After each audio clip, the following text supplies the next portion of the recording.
వీర ధీర సూరన్ ఒక్క సినిమా కూడా నచ్చట్లేదని ఫుల్ బాధతో కసితో ఉన్నా. నైట్ వెళ్ళా ఈ మూవీకి. మా దగ్గర షోస్ పడకపోవడంతో కొంత లాంగ్ వెళ్ళి చూడాల్సి వచ్చింది. ఇది వచ్చేసి ఫస్ట్ పార్ట్ 2 తీశారు, అంటే ఫస్ట్ సీక్వెల్ తీశారు అన్నమాట. ప్రీక్వెల్ తర్వాత తీస్తారు. సినిమా ఎలా ఉంది అనే విషయానికి వస్తే కంప్లీట్ మునిగిపోయి ఆ సినిమాలో అసలు టైమే తెలియలేదు. బాగుంది మూవీ. ఆ రైటింగ్ కి, ఆ స్క్రీన్ ప్లే కి, రియలిస్టిక్ ఎగ్జిక్యూషన్ అండ్ తూప్ క్యారెక్టర్ రైటింగ్ కి మూవీ వేరే లెవెల్ అనిపించింది. కొన్ని క్యారెక్టర్ రైటింగ్ ఉంది, చాలా బాగా డెవలప్ చేశారు. ప్రతి క్యారెక్టర్ రైటింగ్, వాళ్ళ కాన్ఫ్లిక్ట్ ఒక లెవెల్లో రాశారు. విక్రమ్ క్యారెక్టర్ రైటింగ్ అదిరింది. అతని క్యారెక్టర్ రైటింగ్, అతని కాన్ఫ్లిక్ట్, ప్రతి క్యారెక్టర్ కూడా సిచ్యువేషన్ బట్టి బిహేవ్ చేయడం చాలా రియలిస్టిక్ క్యారెక్టర్ రైటింగ్ అనమాట. సెల్ఫిష్ గా ఉంటాయి, ఆలోచిస్తాయి. సినిమా మంచి సీన్సెస్ తో, మంచి పేసింగ్ తో వెళ్ళింది చివరి వరకు. ఆ స్క్రీన్ ప్లే అయితే ఫుల్ టెన్షన్ పెట్టింది. అసలు మెయిన్ గా రైటింగ్ పార్ట్ అయితే సాలిడ్ రాశారు. అటు ఫ్యామిలీ టు పర్సనల్ ప్రొఫెషన్ ఇది హ్యాండిల్ చేశారు కదా, సూపర్ హ్యాండిల్ చేశారు. మంచి relatable character writing and story writing ఉంటుంది. రియల్లీ కొన్ని సీన్సెస్ ఉన్నాయి, మంచి హై ఇచ్చింది.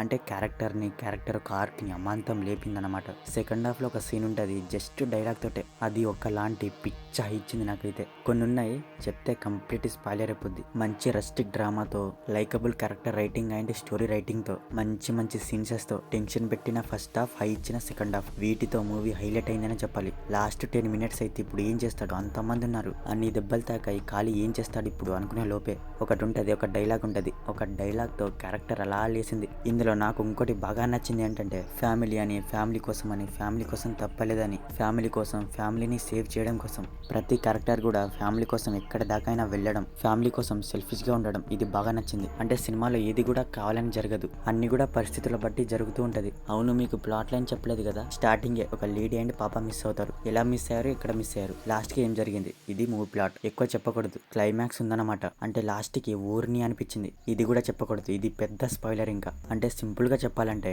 ఇదంతా ఎందుకు జరిగిందనే కాడ కంప్లీట్ గా షాక్ అవుతారు మీరు. లాస్ట్ సీన్ అప్పుడు ఒకలాంటి ర్యాంప్ ట్విస్ట్ అనమాట. పర్ఫార్మెన్స్ విషయానికి వస్తే విక్రమ్ చాలా బాగా చేశారు. ఎస్జే సూర్య, సూరజ్ వీళ్ళు కూడా చాలా బాగా చేశారు. ఇక రిమైనింగ్ అందరూ వాళ్ళ రోల్స్ లో బెస్ట్ ఇచ్చారు. ఓవరాల్ గా కాస్టింగ్ చాలా బాగా కుదిరింది, చాలా బాగా యాక్ట్ చేశారు అందరూ. బీజిఎం, సాంగ్స్ అన్ని డీసెంట్ ఉన్నాయి. మొత్తానికి వీర ధీర సూరన్ అస్సలు మిస్ అవద్దు. అడల్ట్ బ్యాడ్ లాంగ్వేజ్ లాంటి కూడా ఏం లేదు, ఫ్యామిలీతో కూడా చూడొచ్చు. సో మరిది వీర ధీర సూరన్ మూవీ రివ్యూ గురించి. మరి మూవీ చూసాక మీకేమనిపించింది అనేది మా కామెంట్ సెక్షన్ లో షేర్ చేసుకోవడం మాత్రం మర్చిపోకండి. మీకు కనుక మా రివ్యూ నచ్చితే దయచేసి మన ఛానల్ ని సబ్స్క్రైబ్ చేసుకోండి. Okay, will meet next video. Thank you.